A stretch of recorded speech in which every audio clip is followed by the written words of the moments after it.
sou a Mari e este é mais um episódio do podcast do Lugares pelo Mundo. Hoje a gente vai continuar o bate-papo com meu namorado, Marcelo Ortiz, e com o Sam Momen sobre destinos inusitados. Na semana passada eles contaram pra gente a experiência deles no Kosovo e na Papua Nova Guiné. Você assistiu? Se não assistiu, eu recomendo porque tá muito legal. E hoje eles vão contar uma outra experiência para um país que gera muita curiosidade, a Coreia do Norte. Bom, vamos então para o terceiro destino, que é o destino, acho que mais polêmico dos que vocês vão falar hoje, mas que eu tenho muito interesse, que é a Coreia do Norte. Quero que vocês contem como é ir para lá, porque eu sei que é preciso de uma agência, né? A gente não pode entrar lá como turista normal. E é uma viagem diferente, porque é uma viagem que você não tem liberdade, como essa da Papua, por exemplo, que vocês foram totalmente livres, né, para desbravar e foram acontecendo coisas. É uma viagem totalmente, né, regradinha. Então, eu queria que vocês contassem como foi viajar desse jeito tão diferente.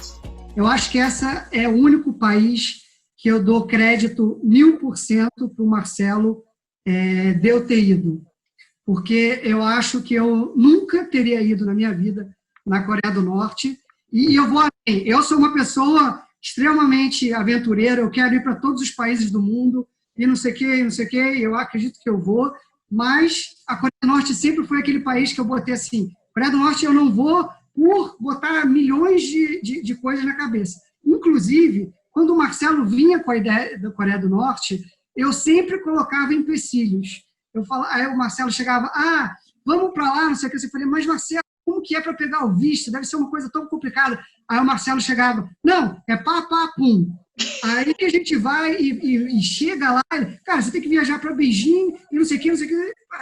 E ele respondia de uma forma direta. E eu falei, e chegou um momento que eu falei, cara, eu não tenho mais desculpas. Não tem argumento. Não tenho mais argumentos. E é uma viagem que eu amei. É uma das viagens que eu mais, sei lá, falar da Coreia do Norte é tão difícil, porque é um país tão único em milhões de sentidos, mas eu gostei tanto e eu quero, inclusive, que o Marcelo comece a falar sobre a Coreia do Norte, porque sem ele, eu certamente nunca teria ido lá. E eu agradeço, Marcelo, por essa viagem que foi incrível. Poxa, obrigado. Estou até emocionado, né, com essa sua introdução, não é verdade? Foi surpresa!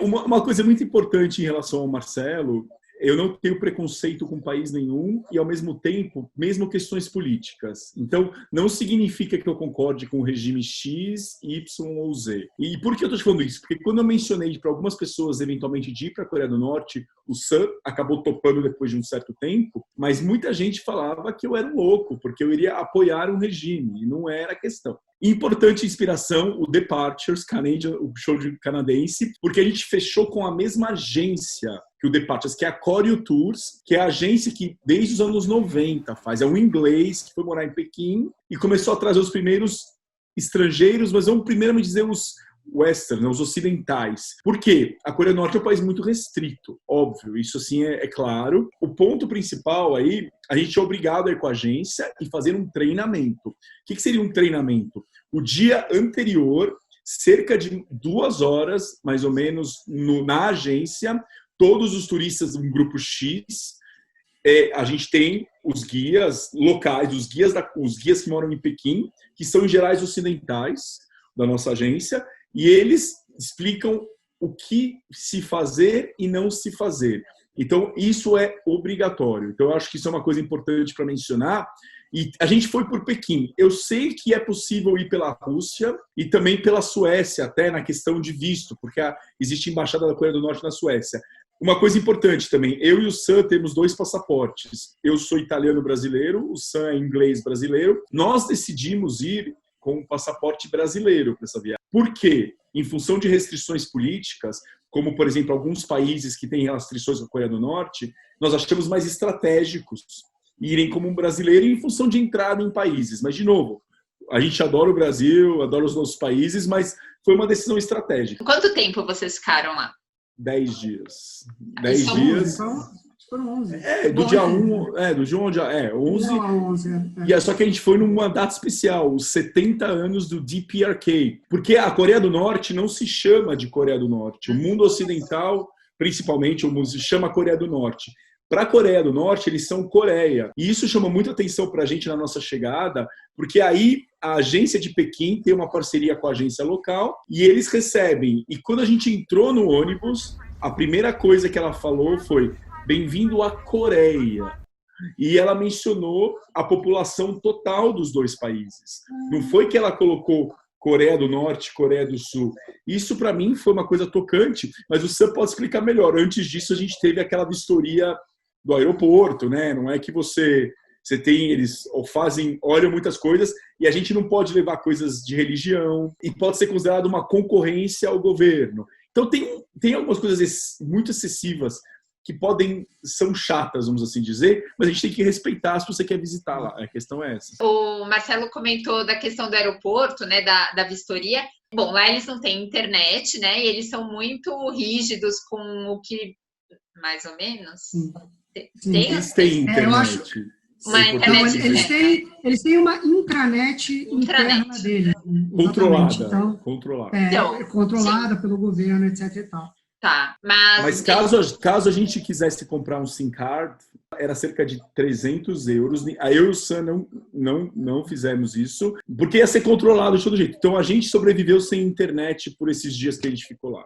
Bom, na verdade eu ia fazer uma pergunta anterior, que era assim, vocês falaram que ficaram 10 dias, 11 dias. Como que é o acompanhamento do guia? São as 24 horas? Vocês estão monitorados o tempo todo? Porque pra gente que nunca foi, parece que é uma coisa assim, muito controlada. A nossa experiência foi o seguinte: éramos um grupo de mais ou menos 16 pessoas, né, Marcelo? No nosso tour. Um grupo no nosso tour eram 16 pessoas e tínhamos 3 guias. Fora o guia, 4, né? Porque tinha o nosso guia ocidental e 3 locais. Verdade, tinha o guia ocidental, exato. Ou seja, era mais ou menos a nossa guia principal, que era So Young. Aí tinha que era um guia que estava meio que aprendendo a ser um guia, então ele estava junto dentro dessa coisa, e tinha um outro guia, que era um guia que tinha mais experiência, digamos assim. Ele acabou, não vou dizer que na metade, mas lá mais perto para o final, ele até não ficou mais com a gente, só ficou a Soyan e esse guia mais jovem. E a gente tinha, como o Marcelo falou, um guia também ocidental da própria Korea Tours, que já tinha ido inúmeras vezes para a Coreia do Norte, que ajudou bastante das dúvidas que a gente tinha, etc. e tal. Enfim, aí acaba que a montagem do próprio tour ela é muito pautada no que o governo permite que a gente possa fazer. Então, a gente foi numa época muito especial, que era 70 anos da DPRK, e que ia ter o Mass Games. Então, foi um momento, inclusive, que havia uma quantidade de turistas acima do normal, digamos assim. Então, para que o governo pudesse controlar tudo isso, eles é que meio que ditavam para onde a gente podia ir, para onde a gente não podia ir. Então, era muito comum, por exemplo, a gente voltar de um passeio durante o dia e só descobrir o que a gente ia fazer no dia seguinte, às 10 da noite. Então, era praticamente uma coisa muito surpresa. E, ao mesmo tempo, a gente não podia sair dos hotéis que a gente ficava, porque a gente era realmente... A palavra vigiada eu não gosto de falar porque a gente nunca se sentiu vigiado, mas a gente não tinha a liberdade de fazer as coisas, enfim, no que desse a telha. A gente realmente tinha que seguir as recomendações dos guias. Eu diria que o início eles não conheciam a gente. Então os guias estavam realmente mantendo uma distância, vamos assim dizer. Só que ao longo desses dias, claramente, você cria uma relação e a nossa guia, assim, uma pessoa fenomenal. E eu e o Sam, a gente é muito do mundo do esporte. E a gente sabe como o esporte quebra barreiras, né? Então, uma coisa que me chamou muita atenção, eu perguntar para ela se ela gosta de esporte, ela falou, eu adoro futebol. Eu falei, eu falei que eu estava na África do Sul, Brasil e Coreia do Norte, eu estava no jogo. Ela, nossa, sério? E depois eu falei assim, você tem algum time? Quando ela me falou Barcelona, eu falei, nossa, mas você assiste a Liga Espanhola? Ela assim, assisto. E aí veio na minha cabeça assim, o governo restringe muito conteúdo, não se sabe Hollywood, enfim, coisas que pra gente que cresceu no Brasil, por exemplo, é algo normal, tudo, mas o esporte eu achei fenomenal que ela tinha acesso, né? Então isso assim, eu acho que foi muito importante. O Sam também deu camisetas de futebol ou de esporte em si pro pessoal. Você vê como abre um sorriso. Quando a gente visitou uma escola de secundária, uns 16, 17 anos, né? A gente jogou um pouquinho de vôlei e jogamos um futebolzinho, eu errei o pênalti até, né? Então, assim, mas a gente interagiu, né? Jogamos lá no hotel, a gente jogou um ping-pong. Foi assim, a gente vivenciou e você via pessoas, assim, sorrindo. Óbvio que talvez eles não tenham ciência de muita coisa do mundo, mas são seres humanos, né?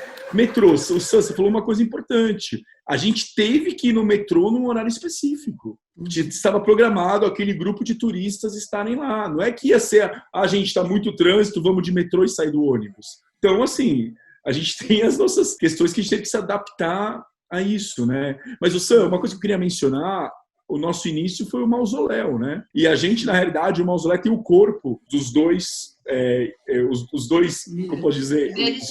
Líderes. Os dois líderes que já se foram, só que não pode levar foto, não pode levar câmera, não pode fazer nada. Só que tinha que ir com roupa, com uma gravata e uma camisa e não podia de calça jeans. E eu, nesse momento, antes de Coreia do Norte, eu estava mochilando. Então, na China, que eu fui antes, quando encontrei o Sam em Pequim, e eu estava na Filipinas antes também, eu comprei, porque na minha mochila eu não ia estar levando necessariamente uma roupa, mas aquilo foi necessário, a gente sabia que ia ser necessário. E uma outra coisa, Sam, que eu acho legal mencionar, por mais que você goste ou não goste dos líderes, é obrigatório a você se curvar quando você está numa estátua dos líderes. Isso, assim, Então, assim, você tem que seguir regras. E, assim, é interessante ver que vocês gostaram tanto, porque, claramente, vocês são pessoas muito livres, que valorizam, né, muito a liberdade, fica claro no tipo de viagem de vocês. E essa viagem é muito quadradinha, né? E mesmo assim, vocês gostaram. Então, eu queria que vocês contassem mais do que foi tão interessante. Eu acho que quando a gente fala que a gente gosta, acho que a gente também tem que deixar claro, assim, tipo, a gente não gosta do regime, ou a gente não defende o regime, ou a gente não gosta do que eles fizeram com o povo. Isso a gente deixa bem claro. Agora, o que eu gostei foi do aprendizado, de ver algo tão diferente do meu dia a dia. E eu tenho zilhares de histórias assim que me marcaram na Coreia do Norte, que me chamam muito a atenção, que me chamaram muito a atenção. E aqui a gente pode falar de diversas coisas, mas eu vou dar um exemplo, assim, que a gente foi em um museu da guerra deles, né? Para eles, a guerra das Coreias foi algo extremamente marcante. E quando você está imaginando que você vai para um museu da guerra, você vai imaginar que você vai ver, sei lá, artefatos históricos e, enfim, coisas assim normais de vários outros museus de guerras que existem no mundo inteiro. E você chega lá, a primeira coisa que você fica muito impressionado pelo tamanho. Tudo que a gente visitou, seja o mausoléu, seja esse museu, seja, enfim, o museu dos presentes dos ditadores, a gente foi para vários museus. Era uma coisa assim enorme, tudo era muito grande. E esse museu também era muito grande. E a gente entra pelo pátio do museu e você já fica assim completamente impressionado que do lado esquerdo do pátio era onde estavam as relíquias do exército norte-coreano.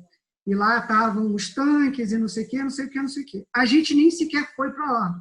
Eles nos levaram para o lado da direita. E isso foi a primeira coisa que me chamou a atenção. A gente foi para a direita e o guia falando, esse é o helicóptero que a gente capturou do exército australiano, esse é o tanque que a gente captou do exército britânico, esse é o jipe que a gente pegou do exército americano, o avião que explodiu, eles meio que deram uma maquiagem para você ver que o avião era americano, para você ver tudo, enfim, é um pátio enorme de tudo que eles capturaram desse pessoal. E tudo, assim, um do lado do outro, como se fosse ontem. A coisa, assim, tá linda, tá? Como se você pudesse entrar no Jeep e sair dirigindo. Isso aconteceu em 60, então eles cuidam e limpam aquilo, mas, assim, eu estou falando de uma área, assim, que é assustador de grande, da quantidade de coisas que realmente capturaram dos aliados, digamos assim, todos que lutaram com o regime sul-coreano para conseguir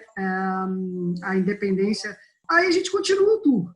Continua o tour. Você, inclusive, passa pelo prédio principal do museu e você vai por eu não vou chamar de porto, mas é uma área que tem um deck, assim, e você vê simplesmente um navio enorme do exército americano. Está lá atracado.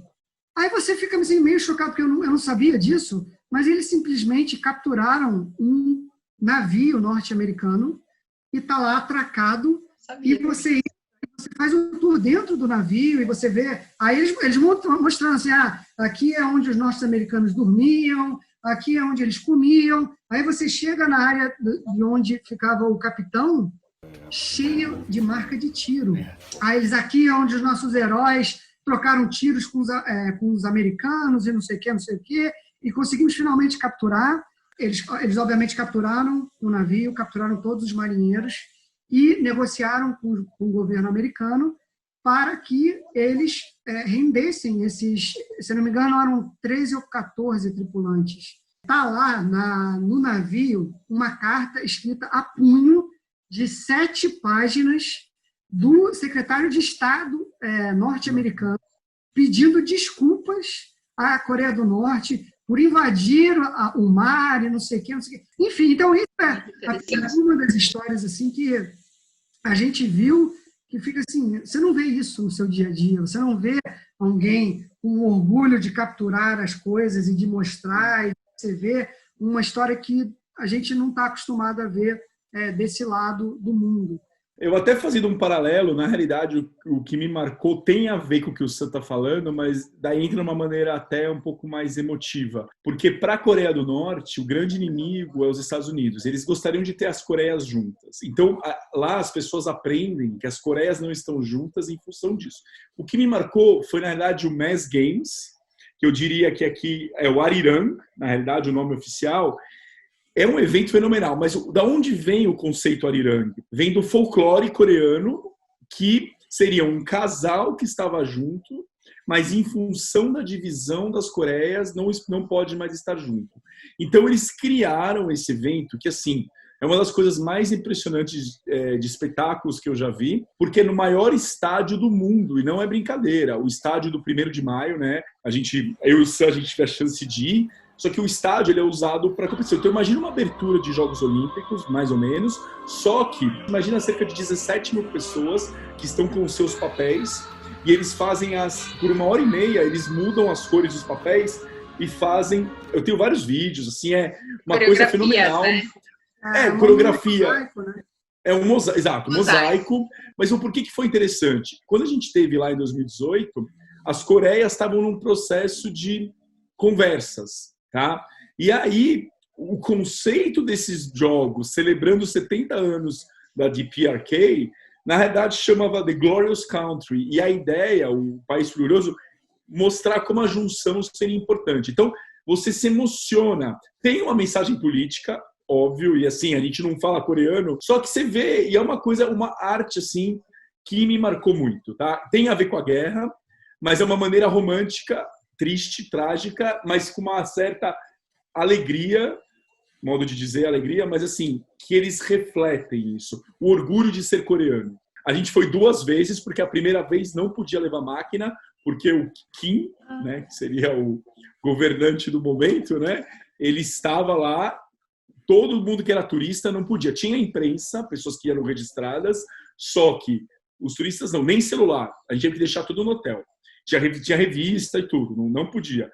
Mas depois a gente foi, e foi para mim 2 noites fantásticas. E os 70 anos, só para falar, o dia da Coreia do Norte bate com o nosso do Brasil, porque dia 9 e o Brasil é dia 7 de setembro, o dia da independência. E é uma parada militar também que eles fazem, que assim, não é tanto algo que me interessei. Eu interessei mais para o Mass Games, né, aqui para o Arirang. Mas eu diria que foi algo que me marcou. Não, mas Marcelo, eu acho que, independente da gente estar interessado ou não, que a gente teve a oportunidade de justamente ver um desfile militar da Coreia do Norte, porque queira ou não, um dos maiores exércitos do mundo e que a gente teve a oportunidade de ver passando na nossa frente e que, obviamente, eu não tenho interesse particular em desfiles militares, mas que não deixa de ser extremamente interessante também. Curioso, é.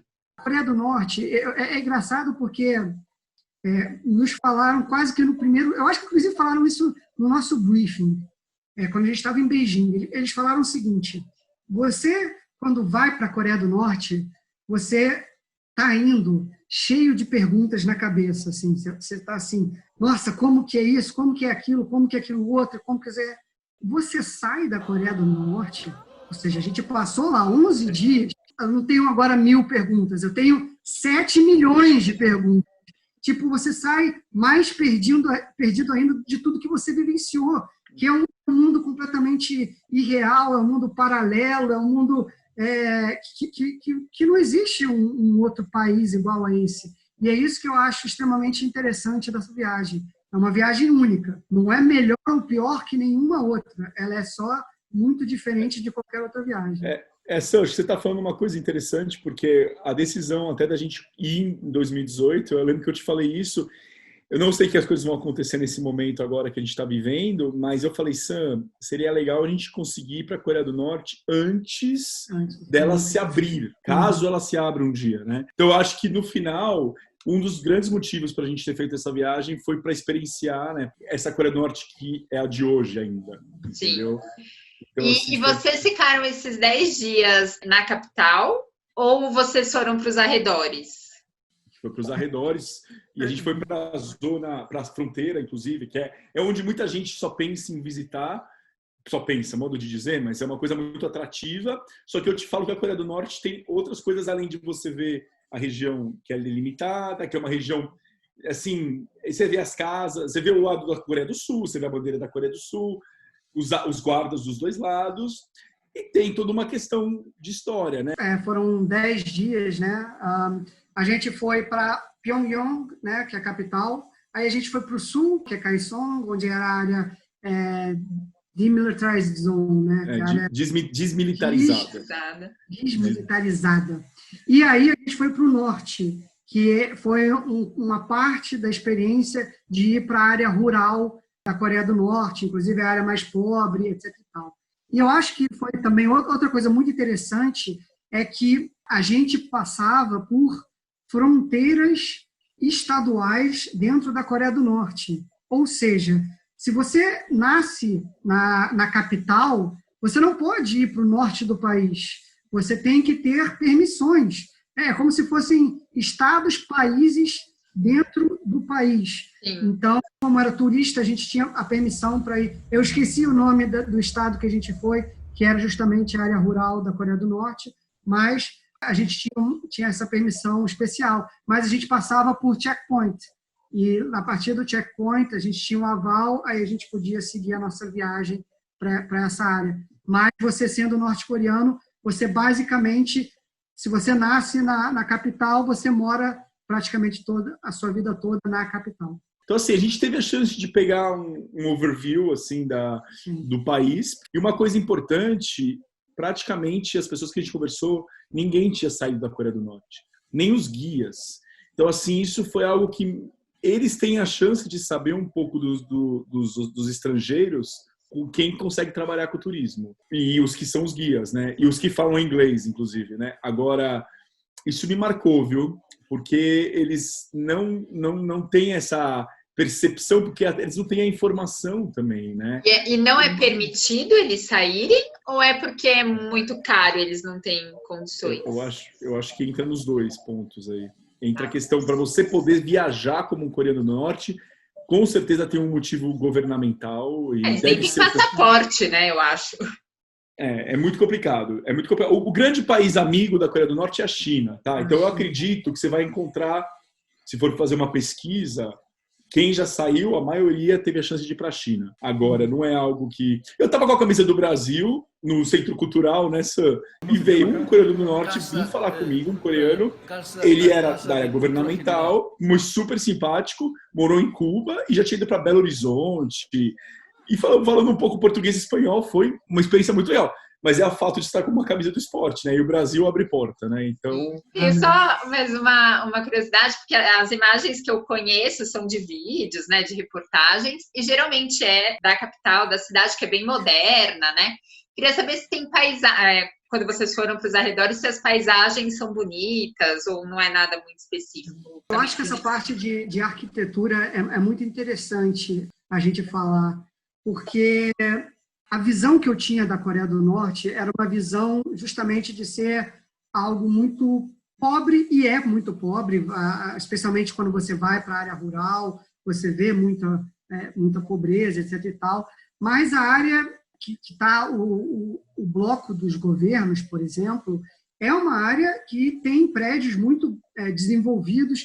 Se você colocasse aqueles prédios na Barra, ou em Miami, ou em qualquer lugar ali, que se enquadrariam perfeitamente dentro dessa arquitetura.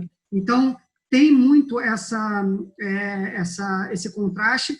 Por exemplo, o metrô que o Marcelo falou um pouco mais cedo, o metrô, embora ele seja lindíssimo, é realmente algo que você entra e você percebe que é uma coisa de volta ao passado, onde você vê que a coisa ainda é meio soviética, assim, no sentido. E em vários momentos você vê essa coisa de antigo com novo. Então, enfim, essa foi meio que a minha experiência e, obviamente, a gente acabou indo embora seja um estado laico, eles ainda têm templos budistas que a gente chegou a visitar e dar uma olhada. E, claro, várias arquiteturas gigantescas, e isso é parte da cultura. Eu acho que foi o que você falou, né? Acho que a gente deu um overview da Coreia do Norte, acho que fenomenal. Maravilhosa. Recomendo para quem tiver a possibilidade. Né? Nossa. Vai ter que voltar. Sam, você topa aí de novo? Esse é um país que eu voltaria. Tem a Costa Norte, que a gente não foi, por exemplo. Lá dizem que tem praias muito bonitas, etc. e tal. Tem uma curiosidade, assim, até de ver outras áreas da Coreia do Norte, mas acho que o que deu para ver da Coreia do Norte já foi visto. Não, Sam, só como curiosidade, no nosso grupo tinha um brasileiro que estava pela quarta vez. A gente conheceu um brasileiro dentro do grupo de 16 pessoas. Tinha um brasileiro que está indo de novo para a Coreia do Norte. Eu entendo alguém que tenha ido 4 vezes para a Coreia do Norte, porque ele foi por diferentes motivos, ele viajou para diferentes áreas dos países, ele foi para ver diferentes temas, etc. e tal. Então, quando ele falou assim, eu falei, você é maluco, você é louco, não sei o que, não sei o que, não sei o que. E agora, hoje, eu sinceramente entendo alguém que tenha ido 4 vezes. Mas, Sam, não se esqueça que ele é antropólogo. Ele é antropólogo. Então, eu ia falar, deve ter algum motivo, né? Para finalizar esse papo incrível, eu vou roubar uma pergunta que o Má fez para mim e para a Cíntia no episódio que a gente contou sobre a nossa road trip pela costa oeste dos Estados Unidos. E vou perguntar, quando tudo isso acabar, quando a gente puder voltar a viajar, para onde que vocês pretendem ir juntos? Cada um fala para onde gostaria de levar o outro. Viajar com o Marcelo tem uma coisa muito especial, que ele é uma pessoa extremamente comunicativa e ele é extremamente fácil de lidar e fácil de você acabar aprendendo com as pessoas. As pessoas são muito abertas com o Marcelo. E isso é uma coisa que eu acho que é muito legal nas viagens. Você acaba indo e a pessoa vai convidar você para a casa dela e você não sabe nem como começou essa história e você já está na casa de alguém que você nunca viu. E eu acho que a África seria um continente que ia representar isso tão bem numa viagem assim de explorar, de ver, de ser um povo também muito acolhedor. E eu acho que seria uma viagem incrível. Sem falar de país específico, eu acho que eu gostaria de ir para a Etiópia, para a Namíbia, para diversos outros países dentro do continente. Enfim, qualquer país. Eu acho que África está valendo. No África está valendo. E você, Má? sem querer imitar ou falta de originalidade, o continente africano, eu conheço 3 países, África do Sul, Egito e Marrocos, mas eu diria que, e você até mencionou um país, a África, a Etiópia me atrai muito, mas eu estou aberto a todo o continente africano. E eu acho que viajar com o Sam vai ser muito legal, Mari. Você tem que experienciar também viajar com o Sam, né? Então, eu tô dentro da África, vocês me levem junto. Vamos lá. Sam, muito obrigada por ter aceitado o convite. E você quer deixar algum contato seu, alguma rede social? Enfim, eu estou num projeto pessoal que eu estou começando. É um site sobre educação à distância na área de esporte. Então, quem tiver curiosidade, interesse, hoje os cursos estão na plataforma chamada Udemy, então é no udemy.com, e lá é para procurar os cursos do The Sports Executive Path, que é sobre quem quer ingressar dentro da área do esporte. É só escrever isso na busca do site e vão ver, tem vários cursos lá sobre diferentes assuntos dentro da área de gestão do esporte. Quero agradecer muito o convite aí de você, Mari, e Marcelo. Super bacana esse bate-papo, de lembrar grandes viagens, e espero ter novas e futuras viagens, especialmente em breve, depois dessa loucura toda. Eu queria agradecer também o Sam, e foi muito bom o bate-papo, Mari. E galera, vamos lá, esse mundo é fantástico. Obrigada e até o próximo episódio. Valeu, pessoal, por ter acompanhado a gente hoje. Se você gostou, deixe o seu like, compartilhe, se inscreva no canal do YouTube Lugares pelo Mundo e também nos acompanhe nas redes sociais para ficar por dentro de todas as novidades do nosso portal. A gente está no Facebook, no Instagram, no Twitter, no Sparkle e no Pinterest. Até a próxima semana!